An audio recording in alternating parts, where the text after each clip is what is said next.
una semana más aquí en Flujo de Letras. Estamos a punto de irnos de vacaciones. Tengas una semana o 2 semanitas de descanso, disfruta el sol. Está en su apogeo, la verdad yo soy una persona de mucho más días lluviosos y fríos. Sin embargo, hay que disfrutar la belleza, los colores que la primavera nos permite disfrutar. Y vamos a tener esta semana en este aparador, este Flujo de Letras y aparador específicamente literario, a alguien enamorada de la naturaleza, de la belleza. Pero vayamos con nuestra frase de la semana. ¿A quién tenemos? A José Luis Villalonga, escritor y actor español. Y él dice: los libros son como espejos, mirándonos en ellos, aprendemos y descubrimos quiénes somos. Por supuesto, el interactuar con la lectura, el fenómeno de la lectura es extraordinario. Es un proceso intelectual donde el ganador siempre es el lector. Y aún así, el autor regresa al texto y a otros como lector. Nunca va a estar como un autor como tal. Eso es lo extraordinario también para un autor, para un escritor. Así es que no te detengas estas vacaciones, selecciona lecturas que hayas aplazado o que las hayas dejado por ahí a medias, retómala, pero no en esa página 80 que la dejaste. Date la oportunidad de empezar desde la número 1 para poder tener obviamente tu lectura completa, porque lo demás empieza a haber lagunitas de ahí no me acuerdo, sí, X. Entonces es mejor que vayas al texto y puedas obviamente tener su totalidad para descubrirte, para saber quién eres. Nada está escrito, somos una caja de Pandora, siempre hay cosas nuevas, pero no puedes ser tú el que se aleje de su vida misma. Y si leer te proporciona ese conocimiento también, no lo dejes ir, lee, siempre haz esta actividad, lectura. Si te ejercitas tu cuerpo, qué bueno, es saludable y óptimo, pero también hay que ejercitar nuestra mente, nuestra creatividad. Las dos cosas son bien importantes. Bien, ahora sí, vayamos con nuestro aparador literario. ¿A quién tenemos?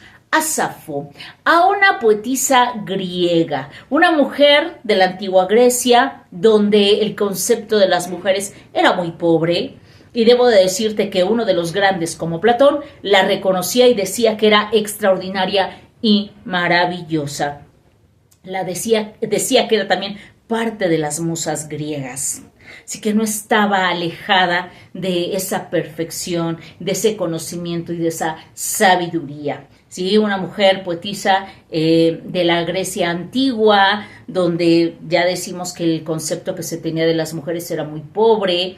Por eso ya habíamos mencionado por ahí también una obra que habla precisamente de posicionar a la mujer. Y bueno, y además debo decirte que es la única incluida en la cartelera o en el Olimpo de los poetas griegos, donde había 14 autores, dentro de los cuales 9 eran poetas de poesía lírica, 3 tragedia y 2 de épica.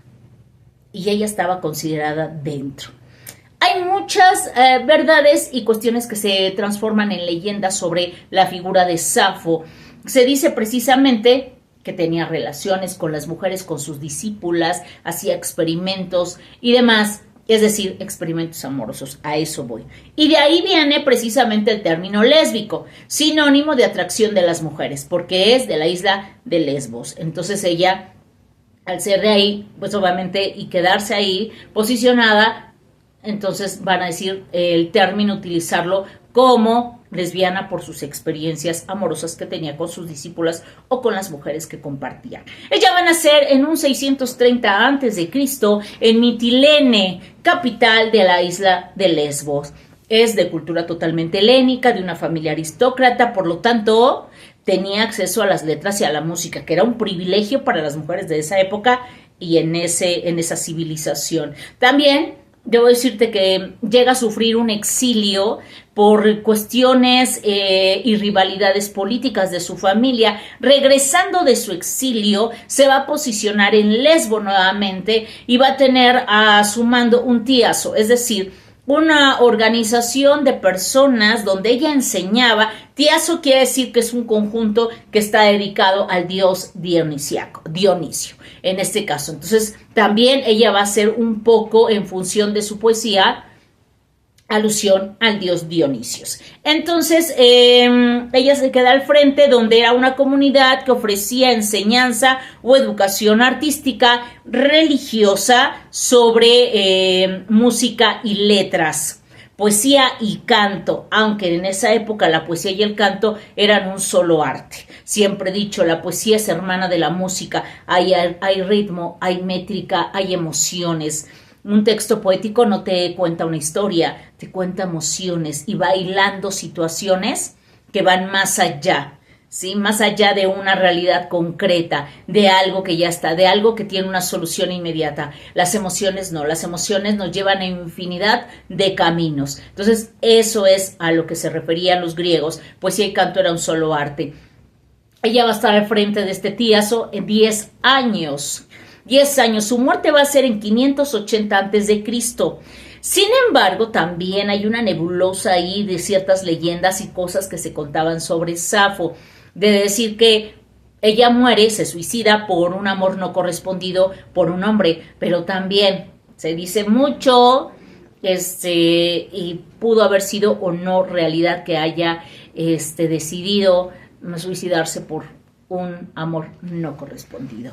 Y bien, en su poesía manifiesta las cuestiones totalmente temáticas amorosas y eróticas dirigidas a las mujeres. Podemos entender esa parte como el reivindicar el papel de la mujer, la importancia de la mujer también en la sociedad. Y debo decirte que también sus temas son la belleza, la naturaleza y la complejidad del corazón humano. Es difícil mencionar ciertos títulos. Obvio, su poesía va a estar dedicada, es un himno a Afrodita y va a ser lo más importante, porque el Tiazo obviamente va en función y dedicación a la diosa Afrodita. Y por una parte, al ser un Tiazo, es también a el dios Dionisios. Es difícil llegar un poco a la obra de Safo, a quienes se encontraron con algunos textos, porque ella escribía en eolio.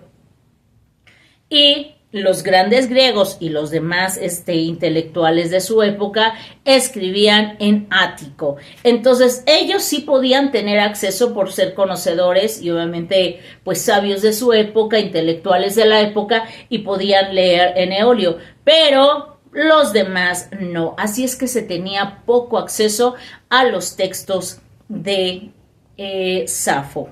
Es una poetisa que va a estar en una atmósfera de muchas leyendas, de muchas críticas. Sin embargo, debo decirte que tal vez su poesía tenga obviamente este tipo de importancia de darle a la mujer que no se le daba en esa época, lo que ella tuvo que vivir y experimentar.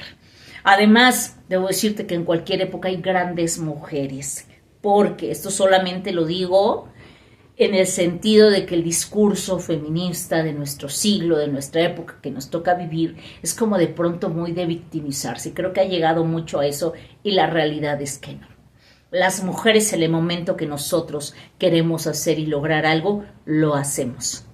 Y en cualquier época, y épocas como la de Safo o como la de Sor Juana Inés de la Cruz, les tocó luchar, pero ahí están, son grandes. Así es que nadie puede decir, mucho menos en este siglo, que no puedes hacer las cosas o que no puedes decirlas. Así es que bueno, ahí está solamente el dato.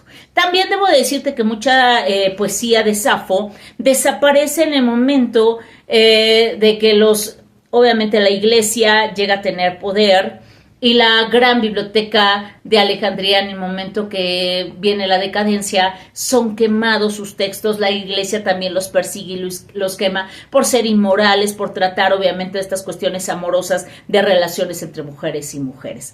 Es decir, yo creo dentro del texto es más bien ensalzar, ver el protagonismo que tiene la mujer y su belleza y todo lo que la rodea. Todo este enigma que como mujeres y como seres humanos nos invade y que pues lo presentamos y lo manifestamos, porque también en su poesía habla sobre la complejidad del alma, del corazón humano. Es que es difícil encontrar. Hay quienes ponen el texto tal cual con el vocabulario de las traducciones que se tienen y después lo hacen como en prosa para que sea mucho más directo. Puedes encontrarlo. No te voy a decir que sea una versión bilingüe porque no lo es, pero sí el que tú puedas tener más acceso a decir, creo que entiendo más el texto, está más a tu lenguaje, a tu forma inmediata o más directa de entender y abordar a Safo. Hay textos, en este caso, si tú encuentras una editorial seria, notas a pie de página. Este tipo de metatextos que encuentras en el texto y que te llevan obviamente a una información. Por lo regular siempre se hacen en buenas editoriales, Tusquets, Aguilar, Espasa Calpe, he llegado a ver algunas así, muy, muy concretas, Rey, también muy concretas, notas a pie de página, así es que si lo hacen con textos mucho más actuales, también se hacen en textos clásicos. Y bien, yo aquí te voy a compartir una oda a Afrodita en verso, es parte 1, y dice: hija de Jove, sempiterna Cipria, varia y artera, veneranda diosa, oye mi ruego, con letales ansias no me atormentes. Antes desciende como en otro tiempo, ya descendiste la mansión del Padre, por mí dejando mis amantes votos, plácida oyendo. Tú al áureo carro presurosa uncias, tus aves bellas, y atraerte luego, de sus alitas combatir frecuente prestas tiramban. Ellas del cielo por el éter vago, raudas llegaban a la tierra oscura, y tú bañando tu inmortalidad semblante, dulce sonrisa. ¿Cuál es tu pena, tu mayor deseo? ¿Cuál preguntabas para que me invocas? ¿A quién tus redes, oh mi Safo, buscan? ¿Quién te desprecia? Húyete, alguno. Seguiráte presto, dones desdeña. Te dará sus dones, besos no quiere. Cuando tú lo esquives, ha de besarte. Ve y me libra del afán penoso. Ve en cuanto el alma conseguir anhela. Tú se lo alcanza y a mi lado siempre, siempre combate. Aquí tengo una versión donde te digo lo que te comento de en prosa. Dice: inconstante inmortal Afrodita, hija artera de Zeus, te ruego, oh veneranda, que no atormentes mi corazón con penas ni dolores. Antes ven a mí como otras veces, que oyendo mis ruegos me escuchabas bastante. Venías dejando la mansión del Padre, unciendo el dorado carro, y bellos y ligeros gorriones te traían batiendo frecuentemente sus alas desde el cielo hacia la tierra oscura, y llegaban atravesando el éter en un momento. Oh tú, oh dichosa, sonriéndote en tu inmortal semblante, preguntabas qué era lo que yo padecía y para qué te llamaba, y qué deseaba yo en mi corazón con más ansia, y quién pretendía yo enredar en mis amores. ¿Quién, oh Safo, se te revela? Porque si alguno te huye, presto te perseguirá. Si no te acepta regalos, los dará, y si no te besa, pronto te besará, aunque tú no quieras. Ven a mí, ven ahora, libérame de los duros afanes, termina cuanto mi corazón desea terminar. Sé tú misma mi protectora. Y ahí está este texto que te comparto de Safo. Y bueno, debo decirte también en el sentido de que en su poesía, y aquí yo tenía una versión, pero es parecida a esta que acabo de leerte.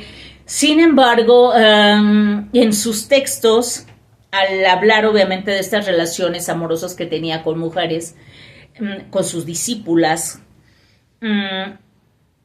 también tendríamos que dudar un poquito en el sentido de esa semejanza, si la mujer había en el momento, la mujer era considerada obviamente sumisa, y en el momento que ella la elevaba, era en el sentido de amoroso, es pensar también en que alguna de estas pudiese haber tenido el rango, obviamente, de autoridad como un varón en la relación, donde hay un dominante y no dominante. También aquí tendríamos que hacer un análisis bastante profundo de la poesía de esta poetisa griega extraordinaria, Safo. Así es que bueno, hasta ahí, búscala, la vas a encontrar, claro que sí. Si no, también la puedes citar rastrear, perdón, en plataformas de poesía y ahí obviamente leer y tener acceso a su contenido literario. Vayamos con nuestra colación literaria. Aquí te quiero hacer un comentario y quiero darte como colación, ya que estamos un poquito con los clásicos griegos, vámonos con los romanos. Los romanos es una cultura que fue muy estratégica, brillante, en el sentido de decir, tomamos lo de los griegos, no es de que no se hayan esforzado, pero lo tomamos y lo modificamos o lo adaptamos a lo nuestro. La adaptación de los romanos fue extraordinaria. Empezar con la mitología y obviamente ellos no van a explotar tanto la tragedia como los griegos, sino ellos van a explotar la comedia y tenemos a uno de los grandes del teatro latino, que es Plauto, con una de sus máximas obras que es la Ulularia, que significa de latín la comedia de la olla. Sabemos que el latín es una lengua de flexión, por lo tanto, a veces una sola palabra te puede estar diciendo todos los modificadores que acompañan el título de una obra. Que yo te digo la comedia de la olla, la Ulularia dice, la traducción es la comedia de la olla. Entonces, por eso, lo interesante del latín y que es nuestra lengua madre y que da origen a las lenguas romances y, por supuesto, dentro de ellas, el español. Así es que la comedia de la olla es, como tal, una comedia. Los latinos explotaron la comedia, que es un género muy complejo, muy difícil. Es difícil definirlo en el sentido de que la comedia, por eso tiene lo de las caritas el teatro, porque la comedia sí te presenta situaciones trágicas y dramáticas, pero de la otra cara de la moneda, donde ya la razón no puede digerir ciertas situaciones, entonces se va a la risa, para que pueda ser como mucho más amortiguada la situación de enfrentar esas circunstancias. Así es que es muy compleja la comedia. Desgraciadamente en nuestros días se confunde, hay pocos comediantes, digo comedia como toda una pieza teatral, pero si hablamos también del concepto de la gente que dice que hace comedia, pues muy pocos realmente cuentan con esos recursos, porque la mayoría confunde desde el chiste, donde no afectas obviamente a nadie, y que el día de hoy se haga burla, y que la burla obviamente duele.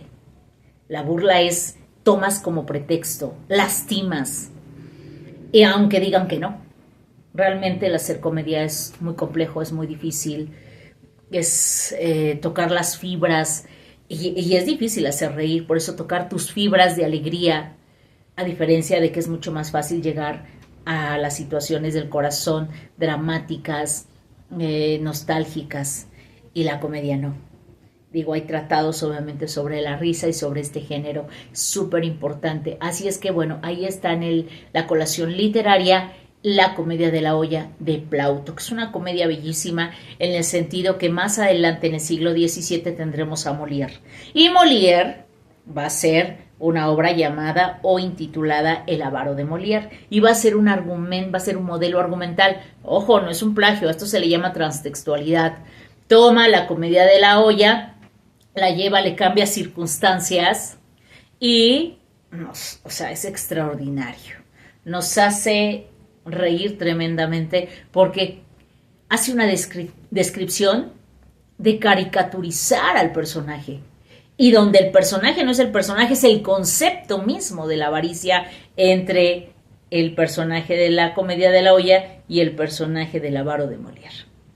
Ambos son una caricatura, pero él es el móvil que nos hace reír, nos lleva a esa caricatura de circunstancias. No lo utiliza para ridiculizar, más bien para dañar la integridad de alguien más, sino simplemente es, yo puedo ser eso, yo puedo hacer, o cuántas veces en mi vida he hecho eso. Es un espejo el verte, pero no tomarlo como te voy a lastimar emocionalmente. Así es que ahí están estas obras, las puedes leer, son magníficas, la comedia de la olla principalmente, y después leer El avaro de Molière. Y obviamente comparar y decir si efectivamente es una transtextualidad y es un modelo argumental, no es un plagio. Así es que quienes quieren hacer una adaptación, quienes se dedican al teatro, quienes escriben y todo, ver que hay recursos y tomar los temas y que los temas, por lo tanto, en el arte son universales y trascienden y que lo puedes tomar para generar una nueva obra sin que sea un plagio. Es bien interesante lo que es la parte de la teoría de la transtextualidad en literatura comparada. Así es que, bueno, hasta aquí nuestro programa de esta semana. Nos vamos de vacaciones, me voy de vacaciones unos días. Y pues bueno, con muchas ganas también voy a regresar retomando textos para compartirlos. Amor, paz y salud. Nos vemos la próxima semana o en unos cuantos días más. Y si no te has suscrito, hazle clic a la campanita. Puedes seguirme en redes sociales como en Facebook o en Instagram. Así es que nos vemos pronto. ¡Hasta la vista!